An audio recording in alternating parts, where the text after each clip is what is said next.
welcome everybody. This is our first English-speaking Ask Me Anything series from Bitazza. I am Didi, the Chief Communications Officer of Bitazza, and today I may sound a little bit different because I'm speaking another language, but I'm still the same person. It's a very exciting session for us because this is the first time we're actually catering to our international audience, both in Thailand and hopefully outside as well. So today we'll be talking about the topic that is essential to everybody.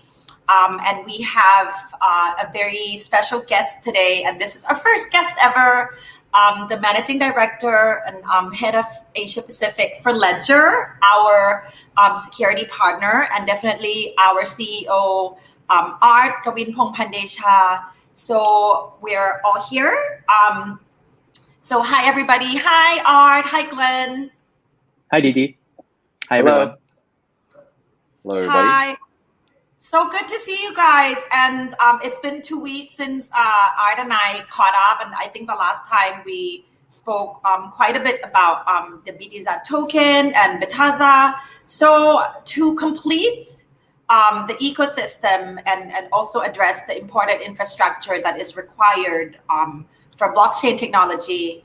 Also, to spend this time away from the graphs for a little bit and to do a little health check in terms of security, and also just remind ourselves that we're here for the technology and not just profit and loss and pricing of cryptocurrency. So I'm very excited to talk to you guys about security for digital asset.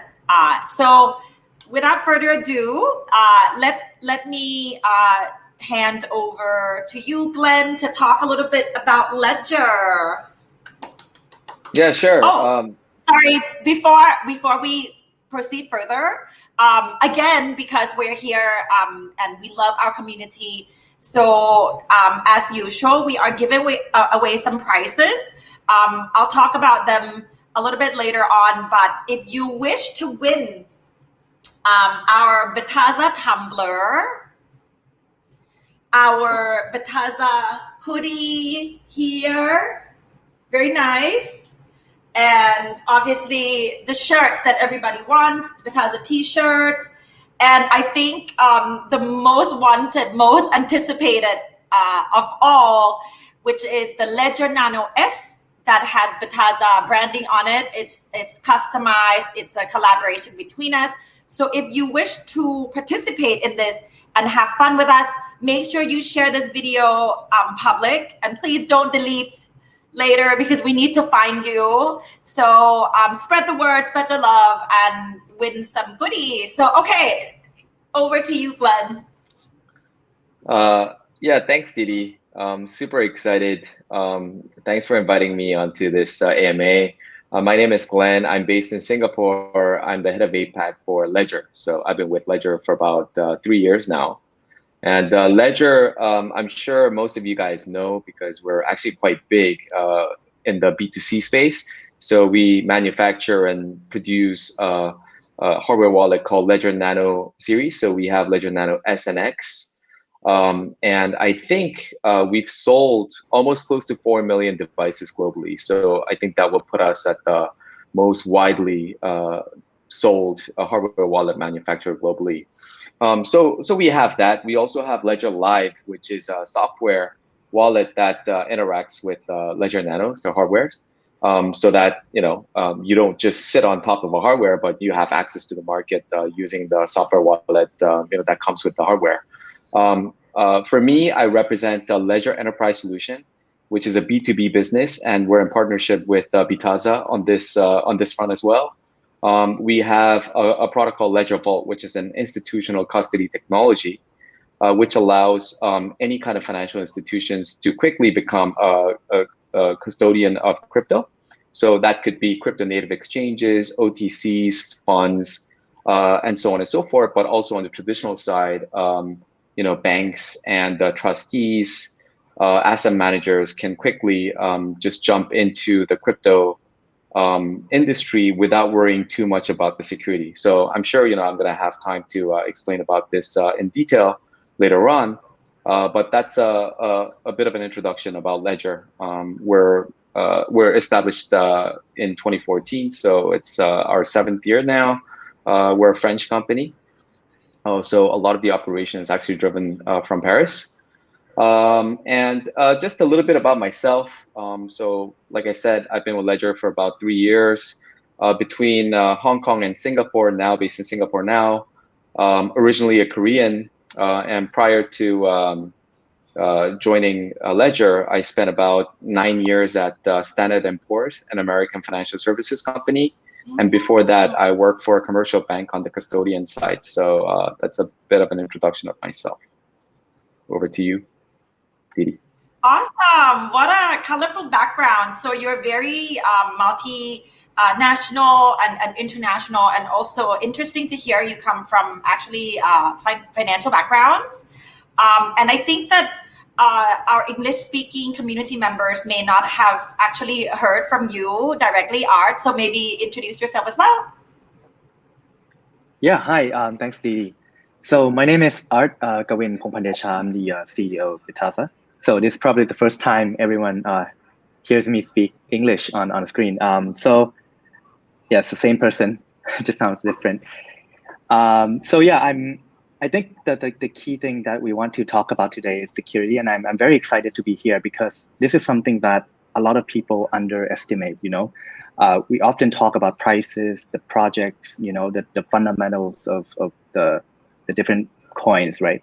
But everything does not matter if you're not securing your tokens, your assets, because once security is compromised, all your coins, all your assets are gone forever.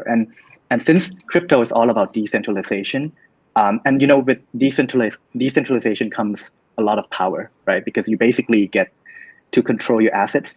You're not actually putting that on a centralized service that will keep that for you forever, right? Because companies come and go. Hopefully the coins will remain forever, right? So you need to find a way to secure your coins no matter what happens. And I think there are many ways to secure coins. And one of the best ways to do that is to secure it offline, because when you do that offline, you don't actually get hacked, right? Because hackers come through the internet, and if that's air gapped, that's not connected to the internet, you're basically secure from that. So Ledger is definitely one of the best companies in the world when it comes to hardware infrastructure to secure digital assets. So we're very excited to have Glenn with us, and I think many people know Ledger from the retail products, right? The Nano S that we all use, but we don't really hear about the institutional, like B2B side of Ledger. Like, what kinds of products do they offer? What kinds of products do we use at Bitazza? Because we're actually one of the earliest adopters of the Ledger Vault solution when we first started out, right? So we've spent a lot of time working with the SEC on that, and then working with Ledger to make sure that whatever we use here comply with the security standards, required by the SEC. And yeah, so I think today is all about educating everyone, talking about the things that matter the most, one of the most important things for sure, and making sure that we all get to I guess learn more and then secure ourselves in the long term, because now we've had like projects that come out, and then there's a lot of hacks, there's a lot of volatility in the market, but yeah, at the end of the day, it all comes down to providing that second line of defense for yourself, and to ensure that you take care of yourself in this Wild West market. So anyway, yeah, back to you, Didi. That was a long introduction. No, I think it's really true, because it would actually be kind of dangerous and pointless if we did not protect our assets. The same thing we would with actual paper money or gold, where you put in safes.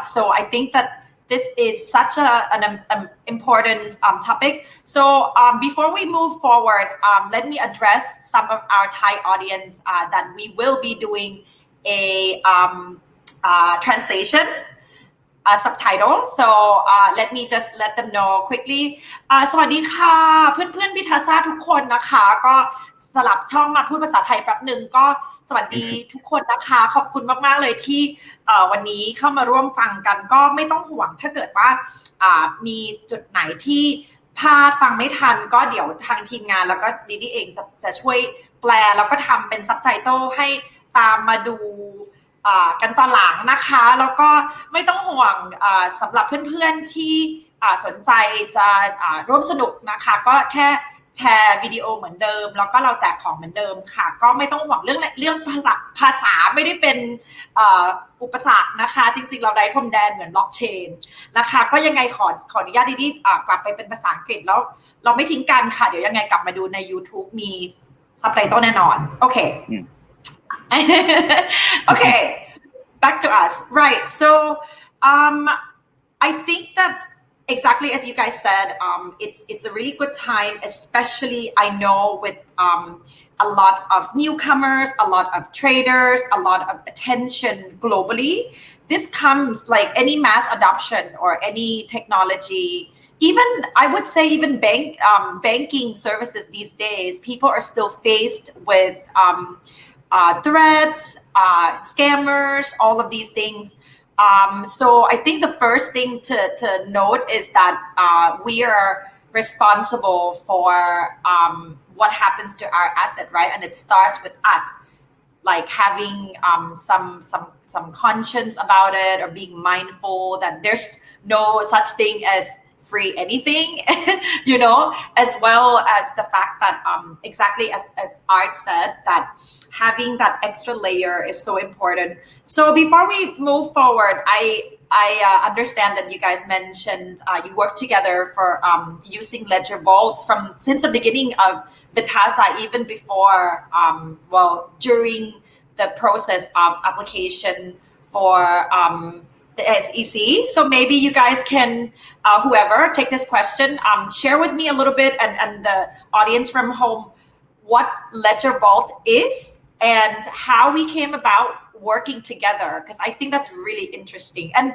from my understanding, we're the only platform in Thailand with Ledger Vault technology. Am I right to say this? Actually, no, that is incorrect, but you're definitely the first. The first one. Okay, at least. All right. Yeah, if you could share with us just a little bit of backstory. Yeah, absolutely. You know, to kind of prepare for this, I looked back on our very initial conversation. So it actually goes back more than 2 years. You know, time flies. I was so surprised. Well, anyways, long story short, I think I'm going to have to explain a little bit about what Ledger Vault is versus, you know, some of the other retail-based type of technology. So Ledger Vault is an institutional custody technology. And how institutional custody is different from retail custody, you know, there's a lot of different aspects to it, but I think I can break it down into 2 major factors. So number one, there's a risk of online hacks, right? So, you know, if you just put your keys online on your computer, on your phone, then, you know, depending on what kind of Wi-Fi that you use or what kind of website that you visited, or like could be some stupid things like, you know, you happen to believe a guy and you have a coffee session with him, and then you leave your desk to go to the bathroom, and then, you know, it turns out that this guy that you trusted was a hacker. So, you know, he gains access to your computer for 2 minutes, and then he was able to install some kind of malware on your computer. So, you know, this is the type of hacks, right? So hack obviously needs to be prevented. Because most of the institutions will definitely hold a lot more assets in terms of value as compared to a typical individual. So that's number one. Number two is the governance. So what that means is, say, for example, as a retail, if I own a Bitcoin and I control it, so the fate of this Bitcoin is with me. So I can do I can secure my Bitcoin in a very, high level or, very poorly. But at the end of the day, I'm going to be the only signer. So, if I want to sign, I just sign. But as an institution, because there are a number of employees that are working in a company, like it could be as small as 10 people, but you have some organizations that are more than 1,000 people, and each of the people will have to have some sort of a role in terms of doing the right thing. So do institutions just go about just doing like a gentleman's handshake and say like, hey, you have to do the right thing. I'm going to promise that I'm going to do the right thing. Does it work like that? Yes, in the past it did. When companies are small, it kind of does. But as businesses scale, these will have to be enforced by technology. So typically, if you go to a traditional bank, if you want to withdraw, say, for example, 1,000 baht, then you can just go to an ATM. You can go to a teller and say, I want to withdraw 1,000 baht. No problem, instant. But if you want to withdraw, say, for example, 1 billion baht, then you probably won't be able to do that from an ATM. So what would happen for those kind of scenarios is that there will be checks and balances behind the scene. So depending on the size of the transaction, you may have some junior bankers to create a transaction request, and then there could be senior bankers that are approving on those requests. And if it's above a certain threshold in terms of value, then there could be the CEO or Chief Compliance Officer to approve on that. So that's what's called the governance. So these two are very critical when it comes to institutional custody. So that's where the stories start. So, more than 2 years ago, maybe 2.5 years ago, Thailand was one of the first to come out with some kind of clarity when it comes to what we call now virtual asset services provider, which Bitazza is a part of. So I was super excited to kind of see that Thailand SEC was coming up with some kind of clarity when it comes to regulation, because back then there's not a lot of regulatory clarity. So it was a wild, wild west. So any institutions can kind of do whatever they want, and they didn't want to spend so much money and effort into beefing up their security standard. But Thailand, now they had to, because SEC was giving out those licenses, and it was extremely difficult to actually get that license if you have a very poor quality of security and governance. So that's when we actually met Art and his partners 2.5 years ago. I remember in a coffee shop, and I was late because of the traffic. But the first impression was really good, and obviously I could tell that Bitazza partners were trying to do everything that they can to make sure that the business is built up the most proper way from the very fundamental part of the business. So that's how we got started, and I think we signed our agreement more than 2 years ago, and the rest is history. Nice. Art, do you have anything to add to that? Because I'm sure you'll have story from our side as well. Yeah. So I think before we even we will look at many different options basically, and I was actually a user, like a retail user of Ledger Nano S. I had multiple devices back in the days as well, and so starting from there, being a user myself, having my funds stored on Ledger's devices, and familiarizing with all the different protocols that they put in place, we felt that Ledger was a company that we could rely on, right? And then I think that was a time where back in the days, in 2017. It was basically like, if you look at the landscape, the ecosystem, there weren't a lot of institutional solutions yet back then. It wasn't clear which one to use, but basically the SEC came out with these guidelines, right, on how to securely custody assets, and it was so new back then, because if you think about traditional businesses like stock brokerages, right? What normally happens is when you buy a stock, the company, the brokers, or the exchanges don't actually custody the stocks. It's actually being custodied by a third-party company. Usually they call it a central depository securities depository. So it's to completely shift from traditional finance to crypto, where like you don't actually have that infrastructure where like you have a third-party company custody all these assets for you.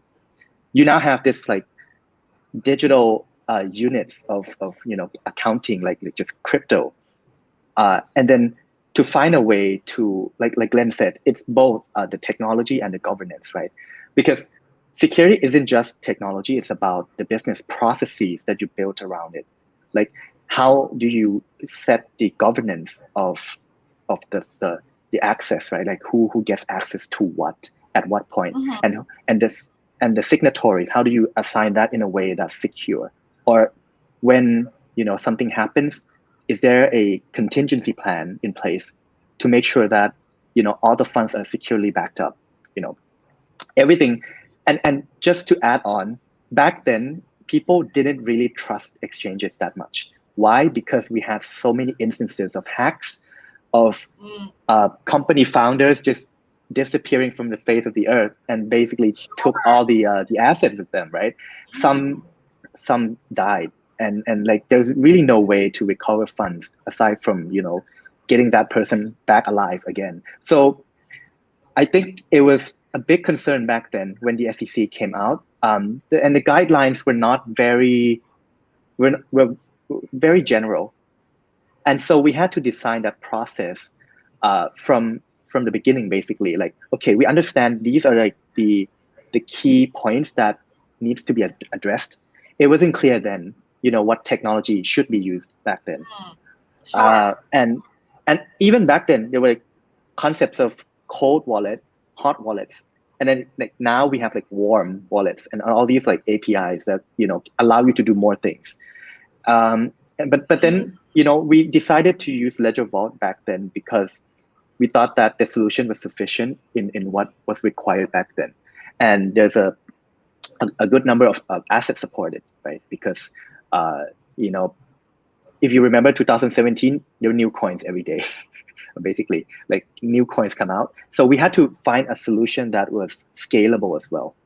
Scalable as in like you need to be able to support new assets as we list assets. And then you can see that actually Bitazza has been one of the company that lists a lot of coins, like one of the fastest to list coins. Yeah. And so we need that infrastructure that would support the growth that we wanted. So that was the story, and the rest is history. It's been many years, and I'm very excited and very happy to be where we are with Ledger today. Would it then be safe to mention that the Ledger Vault technology also evolves over time, Glenn? Oh yeah, absolutely. We launched the product about 3 years ago. So that does make Bitazza one of the first customers that we've actually partnered with. And obviously, when it first came out, the biggest problem was the two things that I mentioned: the lack of security from a hack perspective, and then the lack of governance. So obviously, we came out with those two strong features, and that was good enough. But now, as the market evolves, and bigger guys are coming into the game, like big financial institutions, asset managers with a lot more assets under management, their requirement is not just that. So Art also mentioned like a contingency measures. So we had to introduce our insurance program on top of all the security stacks that we've built out. So we have $150 million coverage with the Lloyd's of London syndicate for the insurance program. And I can tell you that it was a very difficult process. I think it took us close to 12 months, I think 11 months to be exact, to actually explain, first of all, what this blockchain technology represents, what crypto actually represents, and then what kind of technology that Ledger is using to secure the keys, and where are the risks. What does Ledger secure versus the users of Ledger, like Bitazza? So all of these very difficult to understand technical concepts, as well as operational concepts, will have to be understood by the insurers. And finally, we got the insurance, and we were very happy. And it's also been a while. I think 18 months ago we got the Yeah, right. insurance policy. So we happily introduced the program to our partners, including Bitazza. And there are some other competitors that are actually catching up with the insurance program. But like we're all frenemies, or not enemies. I mean friends in the industry. So I think everybody is trying to make progression, right? In Sure. various different ways. And I can also tell you that custody is a word, or safekeeping, whatever you want to call it. It's a very simple word, but there are a lot of different technologies out there that want to solve similar problems, right? So I don't want to get my assets stolen. I want to be able to transact quicker. I want scalability in my operation. All of these things, many different companies, including Ledger, is trying to address these pain points with various different technologies. So we have a technology based on hardware. So hardware security module and the authenticated devices is what we primarily use. But there are some multi-party computation technology that is quite new in the market, but that seems to work. People use multi-sig. So all of these will actually come together. And as this the virtual asset services provider, the exchanges, the funds, as they kind of grow, they're going to make use of various different platforms, and there will be some interoperability between those platforms, so that they're hedging themselves. They're not putting all the eggs in one basket, but they are distributing their risk, as well as maybe assigning different types or different volume of assets into different technologies, so that I have my 10% of my assets ready to basically withdraw with super fast speed back and forth, but I still have my, say, 90% in something that is more secure, for and also like a couple of percentage for my rainy day fund, for example. So that's how the market is evolving. And obviously, we're not just thinking about Ledger Vault anymore as compared to before as Ledger. We're talking about Ledger Vault as maybe one of the product lines, but everything else that mentioned that brings other type of value added services as subsequent services that we're gonna start building out. So exciting times for Ledger to also scale up and consider all the possibilities of covering all the aspects of this ecosystem, I would say. Yes, absolutely. You're 100% right. Yeah, that's really exciting. And I think that because the blockchain space is relatively new, I'm very excited to see what else Ledger comes up with. And just so for the audience that are watching, there's also Ledger Academy. I know that you guys also put a lot of emphasis on helping educate the people as well. So also Bitazza gets to cover some of these knowledge.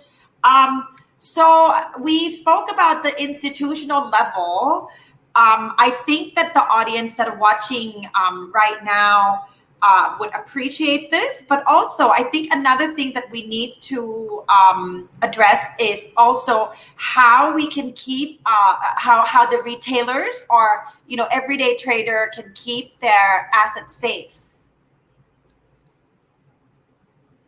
Yeah, absolutely. Okay, that's a question for me, right?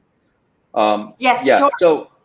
So I think an average person who's excited about investing in crypto and to be on top of what's going on in the industry, I think just on a very high level, just think about two things, right? So number one, what are the exchanges or the companies that you're using? Are they safe? What kind of technology do they use?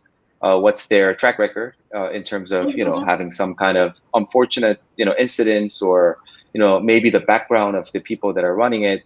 Do your due diligence, because there could be a lot of different risks that you may be faced with. Art mentioned about the security risk of the assets that are with the exchanges themselves. But if an exchange is offering something too good to be true, then there may be some other type of scam that may be kind of spoofing in the background. So make sure that you do your due diligence when you're choosing the marketplace that you want to trade in. That's number one. And number two, this crypto is about being your own bank. The ideology that the blockchain itself is born with was actually to be your own bank. So a lot of the traders that actually invested a lot of money in crypto, they would actually use a lot of the hardware wallets themselves. So once the trading is done, then if you actually trust yourself over others, because if you trust others, then you don't really have 100% clarity in terms of what's actually happening behind the scene. So a lot of them will actually transfer that money out into a hardware wallet, and then keep it securely. So for this self-custody part, just a very simple tip, right? Do not ever give away your 24 words backup phrase, and do not ever give away your PIN.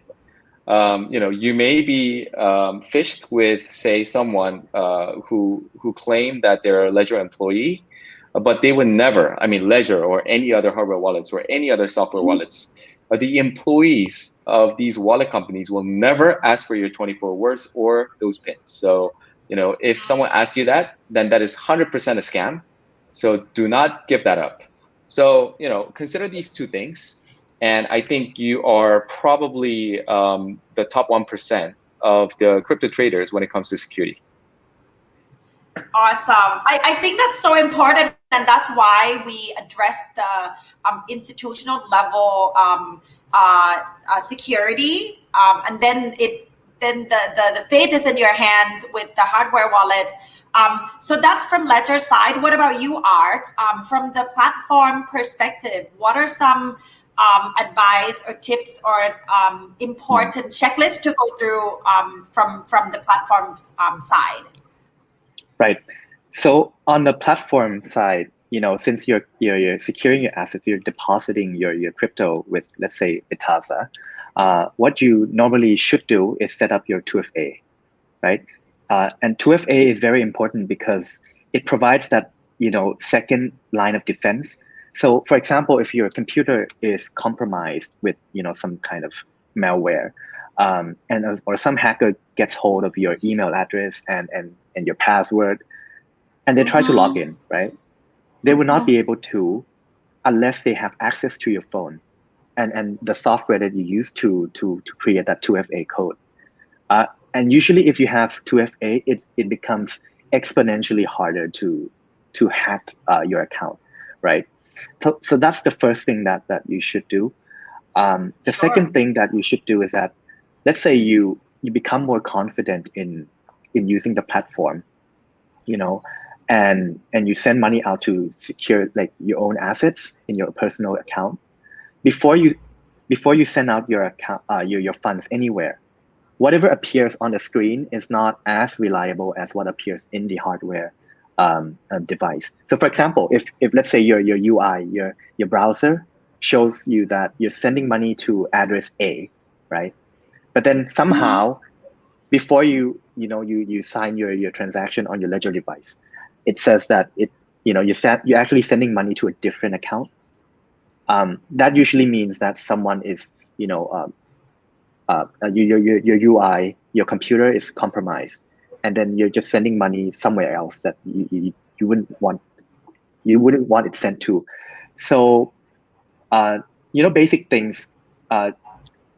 Be mindful of hackers, right? Like Glenn said, there's nothing really free, and there's nothing that, if it's too good to be true, sometimes it's definitely too good to be true.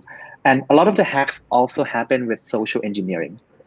Social engineering is very complicated because there's really not a clear way to protect you from it, because it just means that, let's say, for example, I'm a user on Bitazza, and then I'm just a regular user, but somehow someone contacts me and then says, okay, blah blah blah blah blah, I'm this guy who happens to know this guy, and then if we have this thing going on. There's a free giveaway. If you send money here, you unlock money here, and or you basically get, all of that. And then they ask you to send money somewhere, basically in return for something. And usually, sometimes it's true. Like there are legitimate campaigns out there, but like if it's too good to be true, like if you send 1 BTC here, you get 10 BTC back. Usually it's not true. Like it's usually a scam, right? So use common sense and because people play with your greed, with your emotions. If they know that you're like easily, like you're emotional and you're easily corrupted by greed, then they can easily say things that would trigger you to do something that you normally wouldn't do. So it all comes down to to become somewhat paranoid, like vigilant, and be defensive first, because once you sign that transaction and once it's broadcast to the blockchain, it's irreversible, right? And no one can help you. So in terms of using the platform, I recommend, just like Glenn said, on top of securing your assets, and use never give up your password. Obviously, set up 2FA. Have your guard up. Basically, don't send money randomly to random people. If you don't know what you're doing, then probably don't do it at all. And also the last one is to back up your seed phrases correctly, right? For example, if you use a Ledger device, you get that the seed phrases that you write on a piece of paper. Well, make sure that you keep that piece of paper secure, locked up somewhere, right? Away from water and away from fire. Or if you're not, right? Or if you're unsure, if you don't know if you can custody that securely, maybe write it on a piece of steel, or write it on a piece of something that is more secure, that is more durable, right? So there could be cases where like your self, maybe you can know that later. So those are crypto steel. Basically what you do is like you write down a piece, like there's a piece of stainless steel that can withstand very high temperatures, like thousands of degrees Celsius of heat. It can withstand earthquakes and water and everything. So your seed will always be recoverable no matter what happens. But also make sure that it's not put in a place where it's easily accessible, because if people get hold of that, they can basically take all your money, right? So I think those, if you can do what Glenn and I just said, I think you're like 99% secured for most of the cases. One more thing before we enter our first quiz session. Actually, another thing I really want to bring up is phishing. A lot of people are led to click the wrong links or in their email. And this is something that, could happen to all of us. So what would be your advice in terms of this? Either of you or both? Yeah, sure. So I really like what artist just said. So like if you don't know what you're doing, just don't do it. So that would be like the most I think rational thing. Don't do it.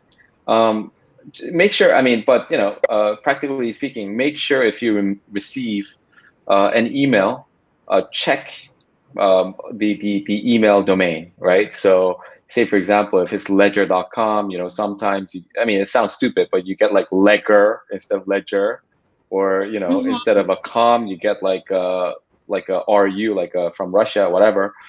So make sure that you check that. And number two, like I said, if there's someone that's asking for your C phrase or your PIN, 100% a scam. And then in terms of downloading your software, make sure to check your browser that there's like a lock sign when you go into a different website. That the domain itself is secure. And if you're downloading some software like a Ledger Live, I think it's a very important software, where it will interact with your hardware wallets. You always download from the source, So, make sure that you get it from ledger.com and also from the app stores, certified app stores. So yeah, that's it from myself. Mm-hmm. I think you guys made really good points with, and they all kind of share similar logic, right? Just reconfirming, making sure, always being mindful, especially we are in the internet, there's all kinds of danger out there. So with our half time, let me ask 3 questions for this T-shirt. Let me ask the first question for the audience who can answer correctly and perhaps fastest. What exactly is Ledger Vault?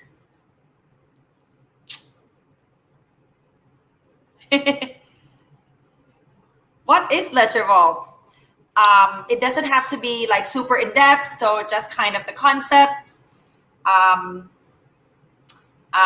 To get this T-shirt, what is Ledger Vault? Bitazza being one of the first platforms to use this. Okay, do we have someone already?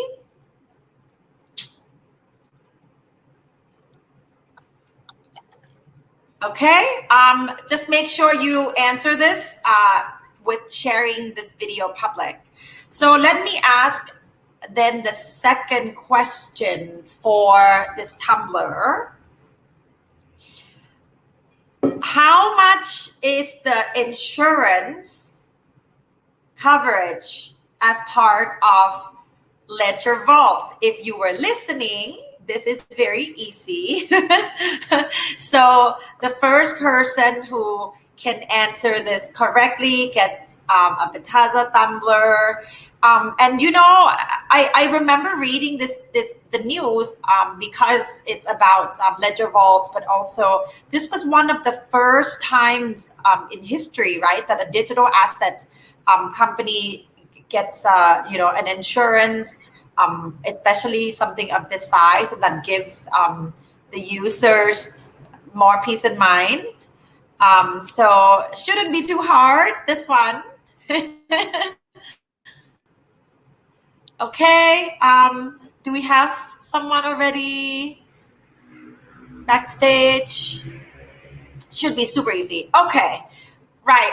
And the last question before we move on, this one is for our hoodie. So nice. Everyone really wants this. Okay, super easy. Name 3 Ledger products. Just 3. I mean, just Google it if you want. Fastest. 3 Ledger products. Actually, we named a couple already. So that should be really nice. I actually named all 3. Yay.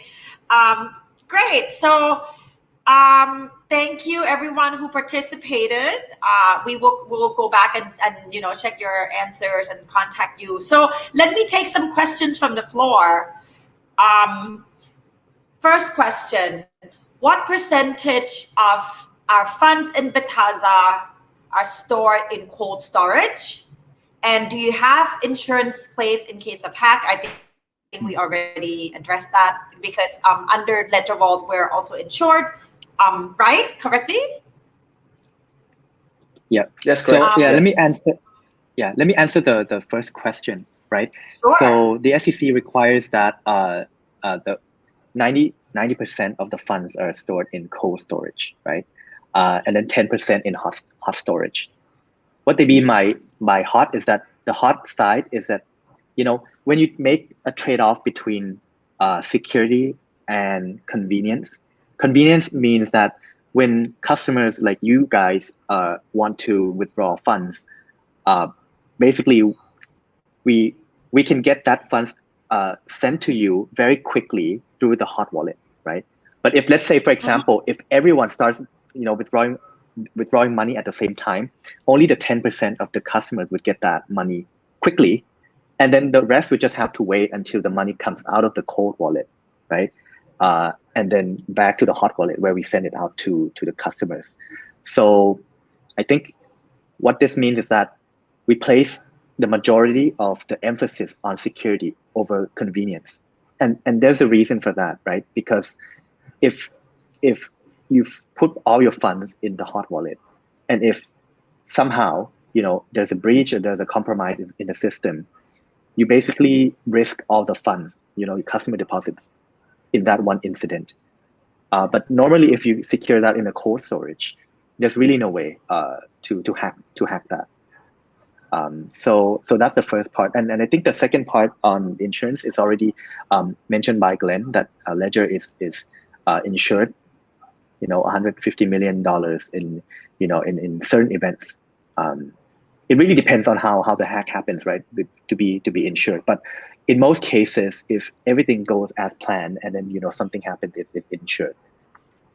Unless for example, if maybe Glenn, you want to talk more about the insurance, because people seem to be asking about that. Yeah. Well, I mean, in all transparency, the insurance in crypto market was never claimed. So, obviously insurers are in the business of not paying out those insurance money, right? I mean, that's how they make money. If they pay out all the insurance money, then there's no business for them. So it's very difficult to tell under what circumstances the insurance claim could be made. But I can maybe explain a little more, like on a high level. So say if there was a compromise in the technology itself of what we provide as Ledger Vault, then the contract says that we can file a claim.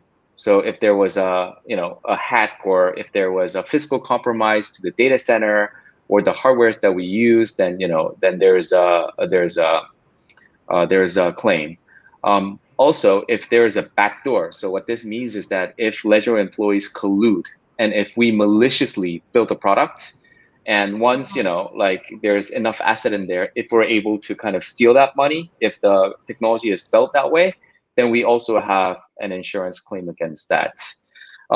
There's about 10 to 15 different categories in terms of what qualifies for a claim. But I don't want to bore you with the detail, but on a high level, these are some of the protections that the insurance policy will guarantee. Mm-hmm. Nice. I think that gives already a comfort in mind, and to know that it's not been claimed. It makes us feel a lot more secure. Another question here: are independent or external public audits encouraged on such security measures? Right. I can answer the audit side, because Sure. as a licensed entity, we are required to perform IT audits periodically. So basically, every year we have to have IT auditors come in, look at the system, perform assessment on the security, on the business processes, and also on doing penetration testing, and then basically trying to compromise the system, right? And then if there are any loopholes found, basically close that, and that's only on the platform side of things, right? The security of the assets are very different, and that comes back to where we store our assets. And maybe Glenn can talk more about the audit and all the measures put in place to ensure that there's ongoing monitoring and improvement. Right. So, this is a very broad topic, right? So there's certifications and audits on technology. So, technology itself. So, I mean, there's obviously the technology, security technology on what is protecting, but, the other side of the story, which may be even more important than this, is like who gets to operate it, right? So if a person operates it with a malicious mind, then no matter how strong the technology is, you may as well just not use it. But, since we're on the technology side, there are some very well-known certifications that a lot of the security companies are going through. So we have what's called the SOC 2 Type 1. So it's typically performed by the auditors, technology auditors, and the SOC 2 Type Type 1 license or a certification is renewed on an annual basis. So quite similar to what the artist mentioned, the technology also evolve as well. Hacks also evolve. So SOC 2 Type 1 is a mixture of, basically the technology itself through various degrees and, multiple number of penetration testing, trying to break the product itself and see how resistant it is from different types of hacks and, like physical and online. And also the operation side of the companies that's maintaining that product. So are we doing all the right things internally? Who has the access control to maybe, physically speaking, who gets to open the gates inside a data center? Who gets to actually plug out that physical device? These kind of governance is also very important when it comes to security audits and certification. So obviously different countries have, various types of certification, but SOC 2 is by far, I believe, the most well recognized certification when it comes to security technology.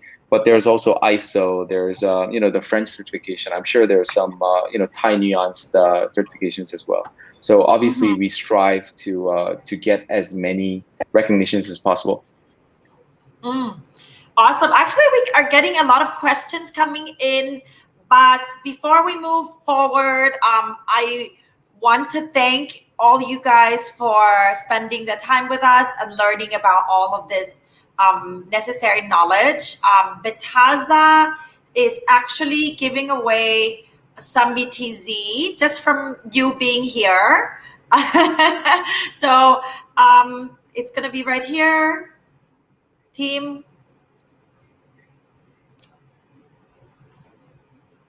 Hello.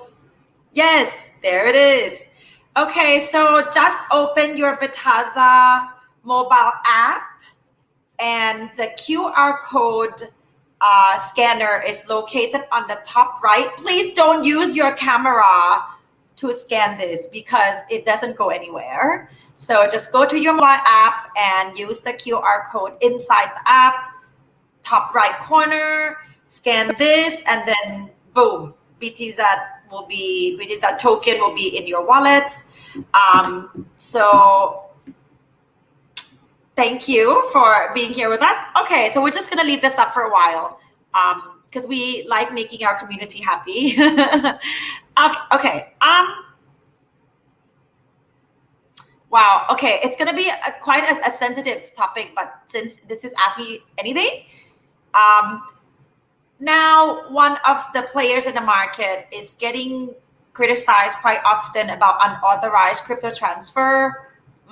Anonymous people can even pass 2FA authentication, and even the accounts are not the same or not stored in the same device. So we won't comment on that. But do you have any plan to implement more features to make sure that Bitazza is more secure for this particular way of theft? I think this goes to you, Art. Right. So I think some people also mentioned OTP as one of the ways to secure the account, but in actually if you look at how OTP works, it's very easy to do a SIM swap, like where people can pretend to be you and call the call center and then somehow just basically get access to that OTP. So OTP is actually not as secure as 2FA. In terms of how people are being compromised, basically from the 2FA itself, there are many ways that can happen. For example, it depends on what application you're using. For example, if there are a number of OTP 2FA like Google Authenticator and Authy, some of which are use the cloud for access, right? Like you actually log into your email and your password, and all your 2FAs can be copied to a new device. So what I normally do personally is that my device never stores the OTP, the 2FA codes on the cloud. So that actual device is the only is the only device that can access the 2FA code. The downside of this is that it becomes very heavy in terms of backing it all up, right? Because if you have a new phone, you'd actually have to move all your 2FA to a new device manually one by one. And I actually have I counted last time, I have 40, 50 codes that are running on my app. So basically I had to manually do 50 transfers every time I buy a new phone. That's why I keep myself from buying new phones, that's how I save cost, just to make it very hard. And that's one way, right? Another way is that in terms of the platform, in terms of Bitazza itself, one thing that we're looking at now is you can actually look at the IP address of the login. So let's say if you normally live in Thailand, right? You use a Thai IP address, and then one day you access the platform from a very different IP address, right? Let's say from Europe, from America, from wherever, right? Then we're looking to see if we can implement some kind of notification or IP address whitelisting procedure where you have to log in from your usual IP address, or else you have to whitelist that IP address to ensure that you're logging in from your usual device and not a weird device. And I think that also increases the security quite a bit. So security is never an end product, right? Security is more like a moving target where we continuously improve ourselves and try to catch up with new ways that people are attacking users. So I think first of all, we have all the basics in place. We haven't seen any of those creative ways. Mostly maybe phishing attacks that happen a lot. But aside from that, we're looking to always improve and to always understand how people are now attacking or how hackers are now operating in the modern times. So yeah, I hope I answered that question. Sure. I'm gonna take another question on identity theft and protection against data tampering, as well as protection of critical infrastructure. What measures are Bitazza taking in this? Protection against identity theft, data tampering, and critical infrastructure, right? So in terms of the identity theft, it comes to the first point of contact with the customer where they do KYC, right? Yes, I was thinking the same thing. Yeah. So that's the first time that people sign up with us, and we have to make sure, by law, that the person signs up on Bitazza is actually who they claim to be, right? And the way we do that is that we require people to take a picture of their national ID, right? And then and with the national ID, they have to take a selfie of their picture of themselves, and then we use an AI-based model to perform a liveness check, right? And what that means is that you have to be physically taking that selfie yourself. You can't just be uploading it, upload a picture of a picture. So for example, if I'm gonna impersonate someone, what I can do is I can go to the Facebook of that person, download the face of the person. I'll take a picture of that person, a printed out picture of that person, and will look exactly like that person on screen. You would not be able to see the difference between, a picture of a picture or a picture of an actual person. But what the AI, like the artificial intelligence, can do is that going into the pixels of the image, it can tell if that's a picture of a picture or a picture of a live person, right? So if we flag that someone is, an identity theft and it's not a live picture, then basically we will not let that account be used and be signed up, and then that person can be doing very bad things with your account and put you in trouble. So we prevent that. Another thing that we do is that once you take a picture of your ID, we also actually have to check the validity and of your ID with the Thai government. So it's standard practice basically, and we check if your ID is stolen or is expired somehow, then it will not pass the check. So that, I hope, answers the part on identity theft, right? In terms of data tampering and critical infrastructure, we actually have a very strong a team that develops the back end. We work with multiple IT auditors. We work with penetration testers, and we do that periodically to make sure that there's really no way for like outsiders to come in easily and like just tamper with the data, right? And the critical infrastructure, I think when you talk about protection, there are many ways to protect it. Like we're talking about like the IT side, the technology side, but now I think also the business processes is also important.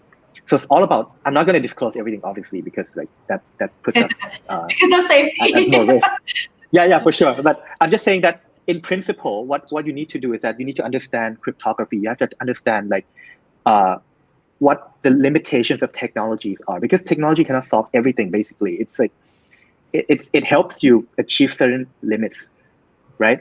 And then on top of that, you know what your business requirements are, and then you build that entire business processes around like securing that even further. And like I said, security is a moving target. Like you just keep improving all the time. It's not like a destination where like, okay, we've done that and everything's 100% secure. It's never going to be like that. I see. So I hope, yeah. Thank you. I have the next question going to Glenn. Since Bitazza is constantly listing new coins, and we actually made a little sneak peek announcement today that we will be integrating with Binance Smart Chain soon. So I wanted to ask you how Ledger is going to support like the listing of new coins, also new blockchain, and also if you can share any new features on the nano devices, just so that our investors know that as we progress, your technology is also supportive of that.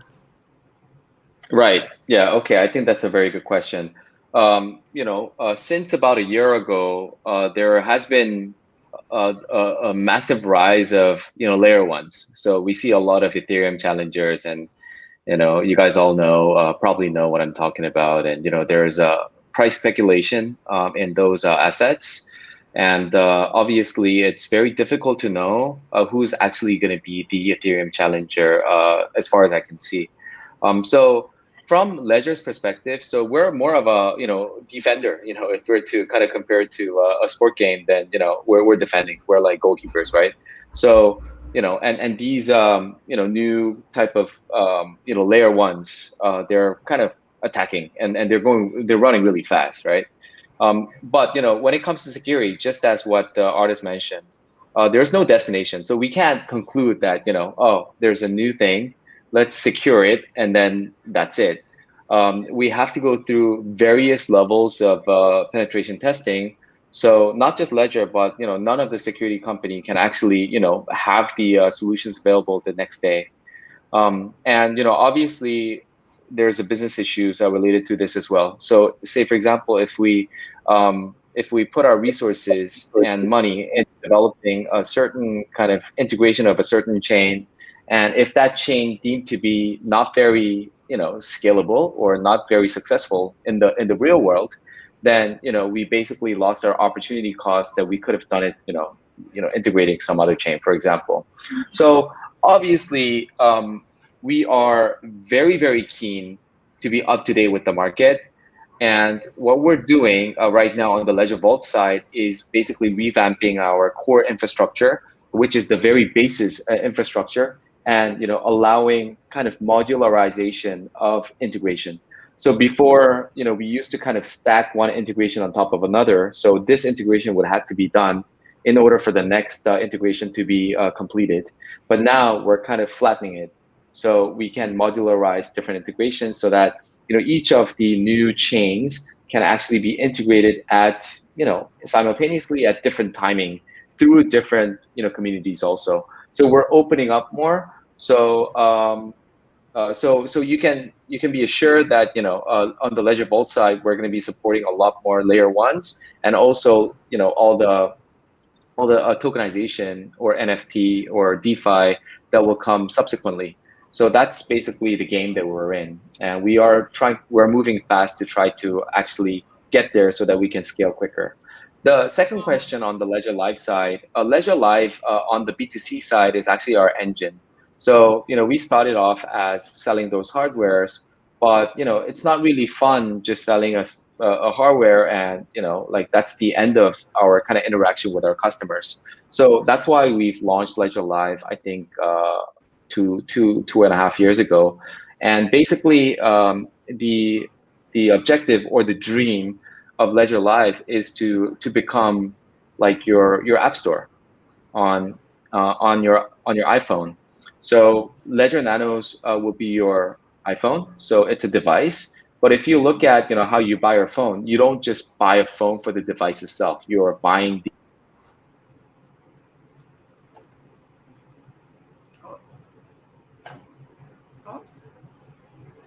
yeah, I think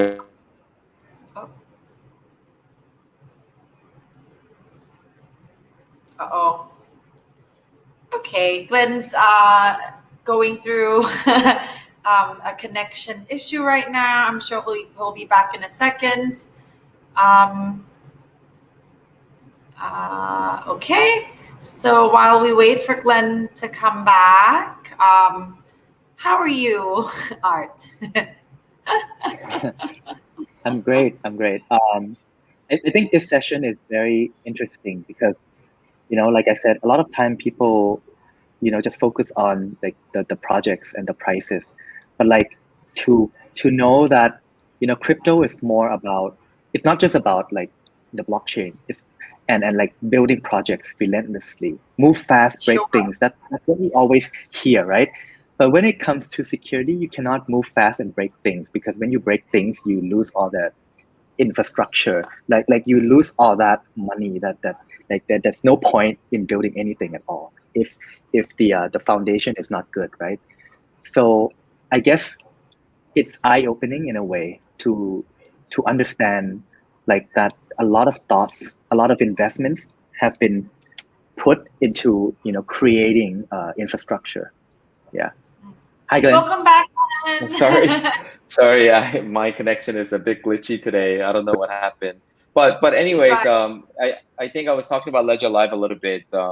Maybe I'll conclude. So Ledger Live will be the experience, and a Ledger Nano would be your iPhone. So just like how you buy your phones to buy the experience, not just the device itself. Basically, we want to offer different capabilities so that you can interact with the crypto market, right? So there's now a buy crypto capability. You can fiat on-ramp, use your credit card to check out Bitcoin. You have the swap capabilities so that you can go from Ethereum to Bitcoin to stablecoin. We offer staking capabilities directly in the secure hardware. So there's a lot more partnership that we're gonna make. I mean, just like how you see from an app store. I mean, there's very little that Apple makes, but a lot of the work, a lot of the experience is actually provided by the third-party developers and Sure. development companies. So that's exactly the plan that we're headed to. So if you follow closely on our Ledger Live side, you can see that we recently, not recently anymore, but in the beginning of the year, we've hired E.M. Rogers, who was one of the pioneers of the Apple Music from way back in the days, as the Chief Experience Officer. So there's a lot of exciting things ahead, right? So of course, the value that Ledger wants to provide is obviously security number one, but also something that is more than just security, right? So how quickly and how actively you can interact with the market is another value add that we're going to sit on top, which is going to be a very massively strong once we kind of achieve that level of scale. So when you went offline for a second, Art and I were just actually talking about how it's very important that we discuss the infrastructure of the ecosystem and the space, and how we can't. So Art was just saying we can't move fast and break things when it comes to security, and we have to also, you know, consider just all of these different aspects. So I think the next thing, because we've been talking about security for a while, but because the market is going through quite a wild time right now. So what are both of your views on what's happening to the market, like from a global perspective, and the fact that I think it's nice to hear perspective of someone outside of the country for a while as well. So both of you can take this question. Art, you want to go at first, or should I go? Okay. Yeah, I can just talk like briefly because actually before we do that, I think sorry, I think I'm hearing echoes. Can you guys hear me? Yeah, we can hear you. Okay. Okay, great. Yeah, so I think like I said, you know, we tend to talk a lot about prices and everything, right? And that we often overlook security. But then again, I understand that, like, you know, prices are what people really are, you know, people really care about. But you know, Glenn wasn't here when I talked to Didi about this, but like, I think security is something that, you know, you cannot really move fast and break things. Like that idea of like endless, relentless like innovation that you just keep innovating and then break things, like what you see in DeFi, right? Yeah, well, it's refreshing to see that a lot of money has been invested. Didi, I think you need to mute. Sorry, it's just, yeah. I think it's refreshing to see that there's a lot of investment put in place to build out all this hidden infrastructure. Because I always talk about this to my team, and like I mentioned it a lot, that infrastructure is usually invisible, right? Because when you talk about product, create like innovating in products, that usually becomes very visible, because that's what customers, you know, use every day. But when it comes to security and when it comes to infrastructure, it has to be invisible, but it has to work perfectly. And then that's the reason why we have a Ledger talk about security today, because I think the space is moving so fast at like a move fast, break things philosophy, that we tend to overlook the importance of security, and not just security on like in like the blockchain itself, but also how like the touch points between centralized entities like Bitazza, or like banks, or like new players who want to come into the industry. And now, you know, back in 2017, it wasn't possible for them to come in because there weren't like good infrastructure. But today, you keep hearing about news that institutions, ABC, banks, you know, all these companies can now come into the space and invest in crypto. And the reason they can do that is because of better infrastructure. And if you look at that as a basis, then, you know, you sometimes kind of don't have to really think about prices every day, because the space is progressing at such a nice pace, and all the infrastructure is being built regardless of volatility. You know, with or without the volatility, it's being built as we speak right here. So that's why I'm bullish in the space long term. You know, I can have this like long term view, because I know for sure that the space is going to be around in like 5 years, 10 years from now, because of all these new players who come in and like put in so much work into building out that infrastructure.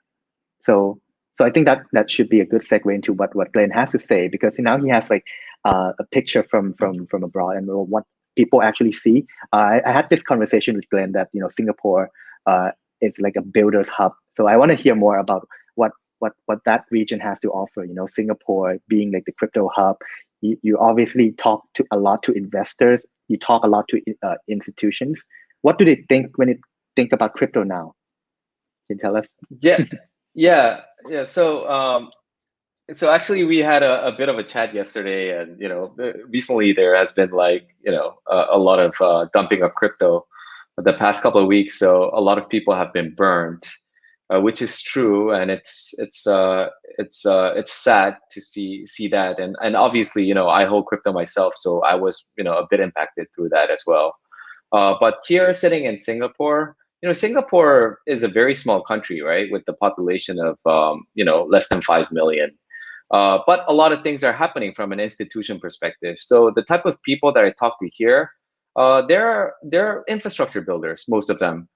They're in it for the longer term. Of course, there could be some people, some retail people that may have just looked at the price of crypto and jumped in with leverage and could have been burnt, and it's unfortunate. But we're very positive here in Singapore, more than ever, because as part of the pillars of the blockchain industry, we cover security. I get access to a lot of companies. These are sometimes crypto native companies, exchanges like Bitazza, crypto native asset managers that's been around for like the crypto OGs that made it big. But at the same time, also speak to like some of the largest banks and regulators and insurance companies, family funds, high net worth individual, and the dominoes are clearly falling. And for me, I'm in it for the long game. So of course, price represents the interest, right? So we cannot actually progress without the price. I mean, that is true. But I hope that people can actually look at this in more of a 365-day average rather than just like a short term like candlesticks, like 5-minute candlesticks, and be on like highly leveraged positions, but just trust in the industry, trust in the power of crypto and blockchain, and be in it for the long game. And I can tell you, I'm not going to name names, but I'm privileged to see some of the largest kind of traditional actors that are coming to the game. They're building with us. They're building with our partners. So like of course, I hope they're smarter people than me, and there's something in it for them to actually deploy that much resources and capital into being relevant in this industry. So long term, super bullish. It's not going away. I think there's going to be a whole new world in front of us, with the power of blockchain and also crypto. I think, they go kind of side by side. They cannot be, independent of each other. So yeah, I think that's what I can tell you. So, rest assured, I see a little bit of green today, which is good. But, I definitely, I would hope that we're all in it for the long term. Yeah, I think I also have a few questions. So just listening from what you said, I think it's very interesting to know that there's a lot of builders, right? I think another aspect that people often overlook is regulation. I know sometimes, back in the days, regulation can be a swear word in crypto, where like the less regulation, the better. But like, how has regulation helped, crypto businesses flourish? Like, from your perspective, like how has that regulatory clarity in jurisdictions help companies build in crypto? Right. Okay. So I have a perspective on this, right? So obviously, with regulation, um, the cost of actually starting a business potentially goes up, right? So, it could be a good thing or a bad thing, because if anybody can actually start a business without, spending too much on the fundamentals, then, what are they going to do? There's going to be a problem. So, having regulation, it could be super restrictive, but at least having some kind of regulatory clarity is very important. So a government coming out and saying, regulator coming out and saying that, this is the guideline. You can do this, you can go over this, you cannot go under this, but within this kind of range, then you can kind of do whatever you want, is basically, I think, the most kind of progressive regulations that I've seen. I think Thailand is probably one of the most progressive from the way that I see it from an outsider's perspective, because I have some comparison with some of the other jurisdictions as well. At least they tell you where the boundaries are. Like they don't care whether you can make it or not, like whether you have the money or resources, whatever. But like at least you can have your self judgment as a company, right? Like we can make it, we cannot make it. If we can't make it, then we get kicked out of the market. I remember, like 2.5 years when some unregulated exchanges were kicked out of Thailand, and there's a lot of noise, around that topic. Is regulation bad? Is that really, not giving the startups a fair chance? Yeah, I mean, there's always two sides of the story. But I think what is the most important is to have that regulatory clarity, whether it's difficult or not difficult, whether it's good or bad, but at least you have a ruler. So, you have a benchmark, you need to get here, and then I can start business. I can give you an example in some other jurisdictions, they didn't really have, some jurisdictions, they don't have a lot of stands, there's no guidance. And then they allow people to kind of do what they want. And a lot of speculation. And one day they came up with something with a super high bar, and they're given very short notice. The businesses are given very short notice to comply or not. So that actually spoofs a lot of like speculation around. Okay, like is the government trying to maybe encourage some of the businesses and discourage some other businesses to actually stay in the game, right? So, I think that is kind of like the worst a regulation could be. Having regulatory clarity, in my perspective, is very important, and I think Thailand has kind of always been that jurisdiction in my perspective. Right. Yeah. Talking about jurisdictions, like, what do you think about like China, for example? Like, I know like China has been like on the headlines for the past few weeks, and I think it's interesting how China moves markets. And and just because the size of the economy and like the size of the market, like people actually trading crypto from China. So what do you think about like the headlines and like regulation from China? Well, obviously, we know that China is probably one of the leaders in blockchain as a technology. They're the first, or they will be the first, to launch their CBDC in a meaningful way. So, and they have the track record of having a huge success when it comes to Alipay and WeChat Pay. So they've done it once. They're basically doing it again on a different technology, which is a lot more efficient than the one before. So they have that. When it comes to crypto, obviously, I have no visibility, but I've seen China when it comes to new technology, right? Whether it's e-commerce or whether it's WeChat, payment rails.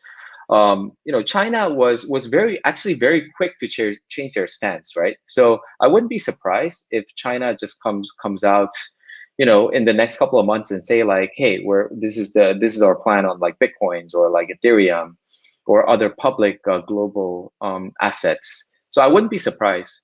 So I don't think it's all bad. I don't think there's like a true intention of just like burning down all of the crypto traders and crypto businesses from China. I'm pretty sure they have a plan. I don't know what that is. But I've seen China doing that in a hugely successful way with the previous successful technologies that they were able to implement as a country, as a massive country as itself. So I won't be surprised. Right.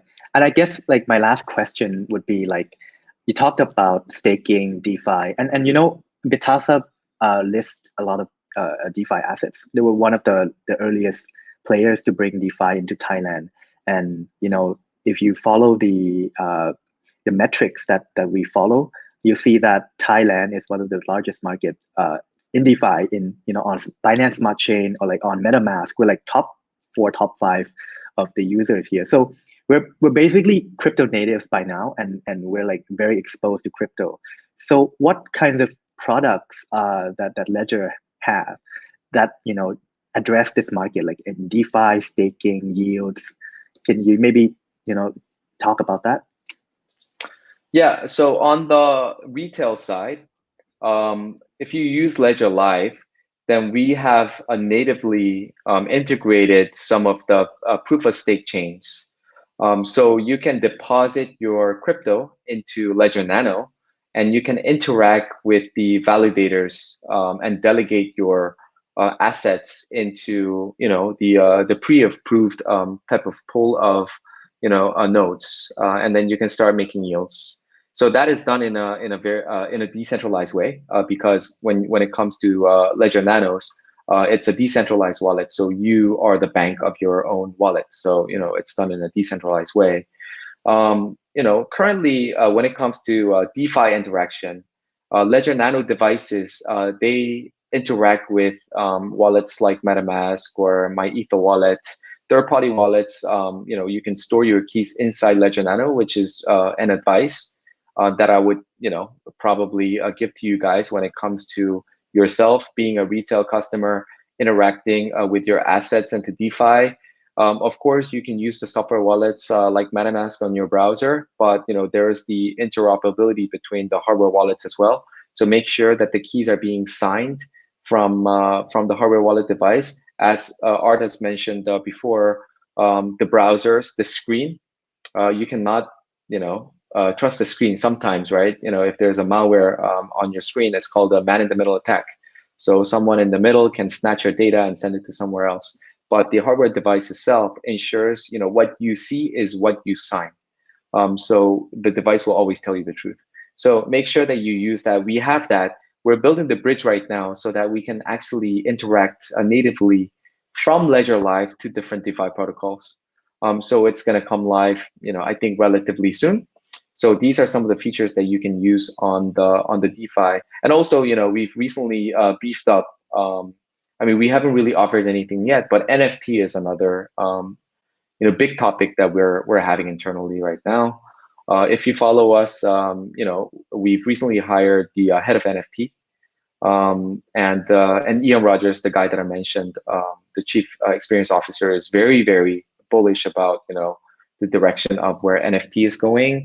So we will integrate with different chains or standards for NFT, as well as potentially bringing the marketplace over into Ledger Live so that you can hold your NFT in Ledger Nano, but interact and bring it back into your kind of device, right?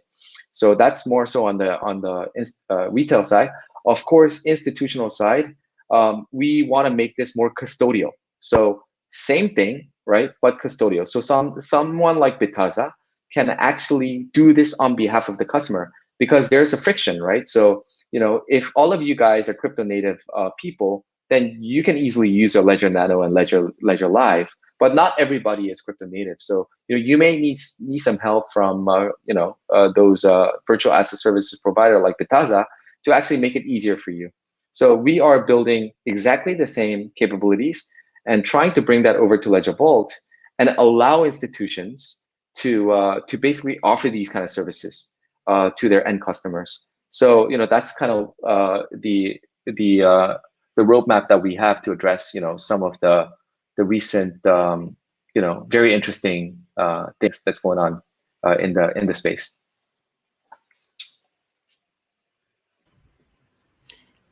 Thank you so much for sharing that. Like, so interesting, and I think that we're all hearing some of this information for the first time. So thank you so much for sharing all that with us.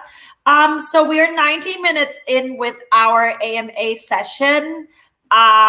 Just reminding all of you guys who have been hanging out with us, sticking around, that we are giving away free Bitazza token right here. Use your QR scanner from the app, which is located on the top right corner, to scan just to get some Bitazza, because we love you guys. And before we go, we are also giving away an early adopter badge, which is gonna show display next to your name when you go to the Bitazza tab, both on web and also mobile app. It gives you extra discount when you pay with Bitazza. And also you accumulate more BTs at a higher percentage when you pay regularly, as well as extra vote counts when we have all of the voting stuff that we have. Essentially, you become like the first wave of Bitazzans. I know that some of you guys requested this today, so we're listening to you. So I'm gonna ask a pretty simple question first. And I think that last two questions, I think Art, you take one, and Glenn, you can ask a question that gives people your customized, exclusive Bitazza branded Nano Ledger S. But let me ask this question first. So name 4 ways to keep your crypto safe. Just in the comments. I think we talked about quite a few. Whether it's, wait, I can't give answers. Didi, don't give answers. Okay, so just comment. Don't forget to share this video, 4 ways to keep your crypto safe. And our team will see whose first answers are correct and getting that. So I think that we will come back to this. So Art, do you want to ask a question to give the second early adopter badge? Anything, it could be anything, it could be something that we discussed just to ensure that everyone's been paying attention. Okay. I think since you asked that, how do you keep your crypto safe? Let me just ask someone to name a type of attack that happens regularly. It doesn't have to be regularly. It has to be just a name of an attack that happens in crypto, so that you know that it happens, so that you know how to protect against it. Yep. So should be simple enough. So name ways to keep things safe, and then name 1 way of attack to your precious digital asset. So super simple, and you get this early adopter status for the rest of your life. Pretty cool.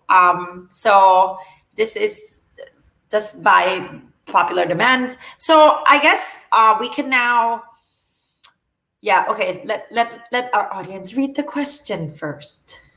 Okay.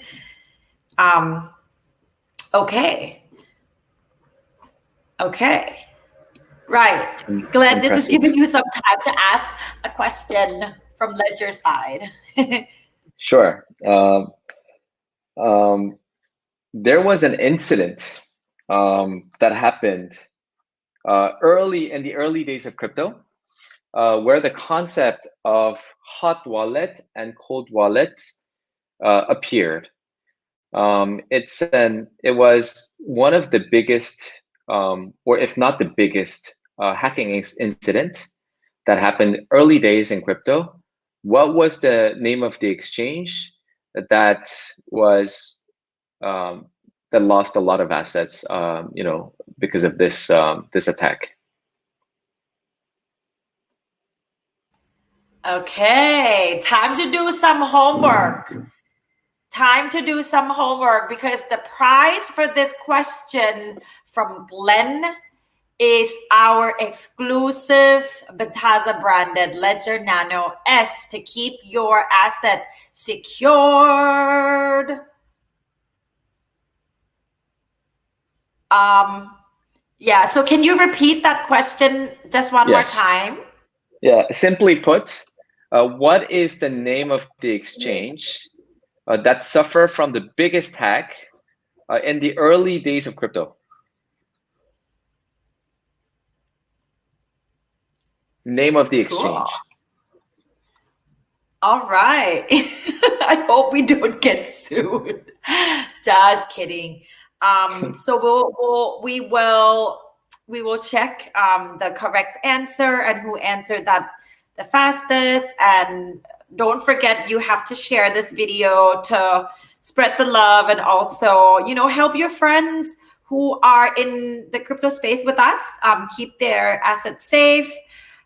So I think that, oh wow, what an insightful session. And I think that you know, there are many things that we didn't know we needed to hear. So it's been so great to talk to you, Glenn, and always awesome to talk to you, Art. So without further ado, thank you guys so much for hanging out with me. So we do these things bi-weekly. Yeah, actually, what is that? Okay, Glenn's gonna tell you later. Now, okay, we'll handle that in the back end. But thank you so much. So we do these things on a bi-weekly basis. So if you guys have any requests on whatever topic you want to hear next, so we will be doing most of our shows in Thai, but definitely open to do English sessions as well, and we'll be bringing cool guests in the future. So thank you guys so much. สำหรับเพื่อนๆคนไทยนะคะที่ดูกับเรามาตลอดไม่ต้องห่วงนะคะเดี๋ยวเราจะมีทำซับไตเติลให้เพราะว่าจริงๆวันนี้เนี่ยมีข้อมูลดีๆที่เกี่ยวกับเรื่องการรักษาความปลอดภัยของสินทรัพย์ดิจิทัลทั้งจากฝั่งแพลตฟอร์มแล้วก็จากฝั่ง Ledger ซึ่งเป็นพาร์ทเนอร์ทางความปลอดภัยของเรานะคะก็จริงๆถ้าพอฟังภาษาอังกฤษได้เนี่ย Facebook วิดีโอเนี่ยจริงๆถ้าเกิดว่ากดเปิดclosed caption เนี่ยมันจะมีภาษาอังกฤษ subtitle แล้วแต่ว่าถ้าเกิดว่าอยากรอ subtitle อาจจะขอเวลาดีๆแปลแป๊บนึงนะคะเพราะว่าวันนี้คุยกันเยอะมากเลยแต่ว่าก็จริงๆขอบคุณทุกคนมากเลยนะคะสำหรับอีก2อาทิตย์หน้าเราจะกลับมาเป็นภาษาไทยเหมือนเดิมแล้วก็อาจจะมีแขกรับเชิญยังไม่แน่ใจเดี๋ยวลองดูนะว่าเราจะคุยกันเรื่องอะไรถ้าเกิดว่าอยากได้ยินเรื่องอะไรนะคะก็มาคอมเมนต์ในแชทหรือว่าใน Facebook ได้ตลอดเลยเพราะว่าดีดีอยู่ในแชททุกแชทด้วยตัวเองนะคะทุกคนแค่คุยเจอดิดิทัสซ่าคือดิดิเองนะคะก็ขอบคุณมากเลยนะคะที่วันนี้มาใช้เวลาด้วยกันโอเค thanks guys and have a great night thanks everyone thank you Thank you. Bye bye. Thank you. Thanks guys. Bye. สวัสดีครับ